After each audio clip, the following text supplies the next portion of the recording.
होता कौन है राहुल गांधी हिंदुस्तानियों के बिहाफ में, भारतवर्ष के बिहाफ में शी जिनपिंग की लेफ्ट पार्टी के साथ किसी भी प्रकार का एग्रीमेंट करने वाला? यह हक उसको दिया किसने? है क्या, था क्या वो उस वक्त? क्या देश का प्रधानमंत्री था? क्या देश का गृह मंत्री था? क्या देश का रक्षा मंत्री था? क्या किसी भी सेना का सेना प्रमुख था? किस हक से उसने हमारा भविष्य शी जिनपिंग की लेफ्ट पार्टी के साथ एक एग्रीमेंट के तहत बंद करने की हिम्मत करी?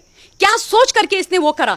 2017 में जब डोकलाम चल रहा था, क्या सोच करके ये चाइना के डिप्लोमेट से मिलने गया था? किस हैसियत से ये मिलने के लिए गया था? क्या होता है कांग्रेस पार्टी का वाइस प्रेसिडेंट? क्या बिसात है कांग्रेस पार्टी के वाइस प्रेसिडेंट की? क्या बेचता है कांग्रेस पार्टी का vice president?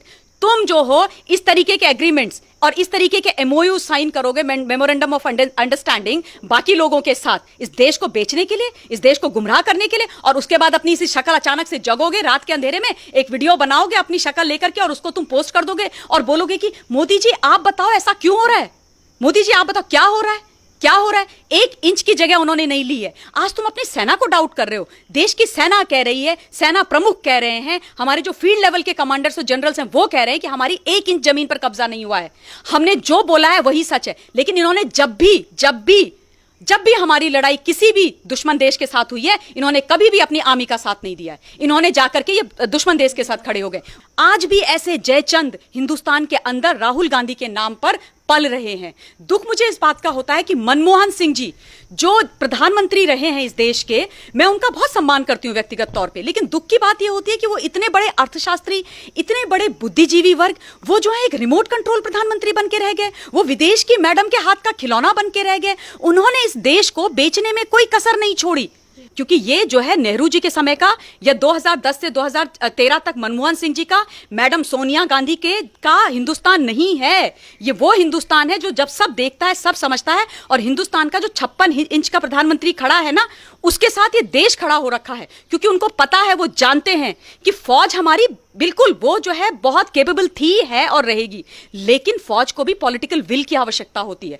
Sonia Gandhi, madam Gandhi ji जिन्होंने 80s में इस देश की नागरिकता ली है, सोनिया गांधी जी जिनसे एक शब्द नमस्कार तक वो शुद्ध हिंदी में नहीं बोल पाती हैं, सोनिया गांधी जी जो हिंदुस्तान की धरती पर बोझ बन के बैठी हुई है, सोनिया गांधी जी जिसने इस देश की राजनीति को कुठाराघात कर करके इस देश को बर्बाद करने में कोई कसर नहीं छोड़ी, मैडम सोनिया गांधी जी जो पुत्र मोह में ऐसी अंधी हो गई हैं, उन्होंने अपनी आंखों में पट्टी बांधी है कि उस मंद बुद्धि को जो एमपी का मतलब कहीं किसी ऑफिस में 4th क्लास में जाने के लायक नहीं है, उसको देश के प्रधानमंत्री बनने के ख्वाब देख रही हैं, उनके वो इस तरीके की जब बातें करती है ना, तो साफ साफ इस देश को दिखता है कि वो चाहती क्या है, वो चाहती क्या है। उनसे तो एक एक चीज, एक एक प्रश्न पूछना चाहिए, उनको कटघरे में खड़ा करना चाहिए, जिसकी बहुत ज्यादा आवश्यकता है। आप देखिएगा वो कभी भी जो है 1-to-1 इंटरव्यू नहीं देती हैं किसी को, हिम्मत ही नहीं है उनके। राइट विंग के चैनल से आप जाके उनसे पूछ लीजिए, वो आपके सामने आएंगी नहीं। हमें इस देश के जयचंदों के भी बहुत सारे सबूत मिलते हैं। जब हम पानीपत की तृतीय लड़ाई के बारे में पढ़ते हैं, पानीपत तृतीय की लड़ाई पढ़ते हैं, उसमें हम कहते हैं कि हम जो है हार गए थे उस लड़ाई को। लेकिन दुख की बात यह है कि उस वक्त भी हमारा जो मराठा वॉरियर था सदाशिवराव भाऊ, वो अब्दाली से हारा नहीं था, उसको हराया गया था। हमारे यहाँ के छोटे छोटे जो रजवाड़ों के जो राजा थे, वो जाकर के अब्दाली के साथ मिल गए थे, वो जयचंद हो गए थे, क्योंकि वो चाहते थे कि सदाशिवराव भाऊ हारे। और इसलिए हमारे, क्योंकि वो जो है उनकी छोटी छोटी सोच होती है, छोटी राजनीति, छोटा गेन, छोटा अपनी किंगडम बचाना, अपनी राजनीति करना। तो ये इतिहास से चला आ रहा है। हमको हराने वाला कोई बाहर का आज तक पैदा ही नहीं हुआ है। हमने हार देखी है या हमने तभी दुख झेला है जब हमारे अपने लोगों ने इस हिंदुस्तान की धरती पर, मां भारती पर कुठाराघात किया है। यह इतिहास है। और दुख की बात यह है कि आज भी ऐसे जयचंद हिंदुस्तान के अंदर राहुल गांधी के नाम पर पल रहे हैं। दुख मुझे इस बात का होता है कि मनमोहन सिंह जी जो प्रधानमंत्री रहे हैं इस देश के, मैं उनका बहुत सम्मान करती हूं व्यक्तिगत तौर पे, लेकिन दुख की बात यह होती है कि वो इतने बड़े अर्थशास्त्री, इतने बड़े बुद्धिजीवी वर्ग, वो जो है एक रिमोट कंट्रोल प्रधानमंत्री बन के रह गए,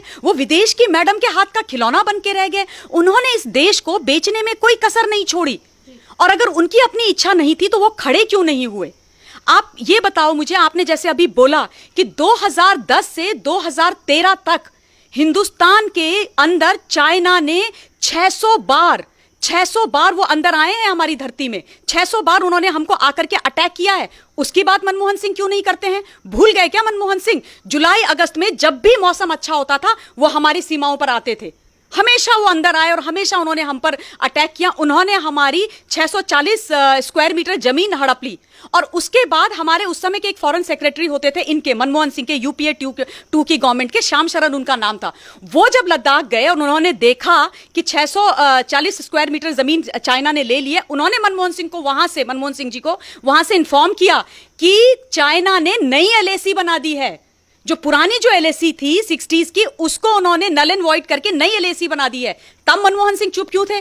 तब वो सच्चाई मनमोहन सिंह जी आज क्यों नहीं देश को बताते हैं? राहुल गांधी क्यों वो सच्चाई नहीं बताते हैं? इतना बड़ा धोखा हुआ देश के साथ, आज तक तो इन्होंने कभी देश को इस बारे में नहीं बताया, कभी नहीं बताया। तो ये इस तरीके की बात करेंगे। और दूसरी बात, राहुल गांधी मंदबुद्धि आदमी खड़े होकर के बोलता है कि आप हमें जवाब दीजिए प्रधानमंत्री जी कि लद्दाख के बॉर्डर पर वहां पर क्या हो रहा है, गलवान वैली में क्या हो रहा है, एलएसी में क्या हो रहा है। इनसे ये पूछो कि आपके नाना जी इस देश के आजाद हिंदुस्तान के पहले प्रधानमंत्री थे। आप मुझे ये बताओ कि उस समय उन्होंने बॉर्डर्स डिफाइन क्यों नहीं किए? किसने रोका था उनको रोका था उनकी महत्वाकांक्षाओं ने। उनको इंटरनेशनल लीडर बनना था। वो जो है संधियों के बाद संधियों, अग्रीमेंट के बाद अग्रीमेंट करते जा रहे थे चाइना के साथ। उन्होंने कभी देश का प्रधानमंत्री बनकर के इस देश के लिए नहीं सोचा। आप सोचो 1951 से लेके 1957 तक चाइना ने 179 किलोमीटर की सड़क बना दी अक्सई चीन पे, हमारे एरिया में, और हिंदुस्तान को पता ही नहीं चला।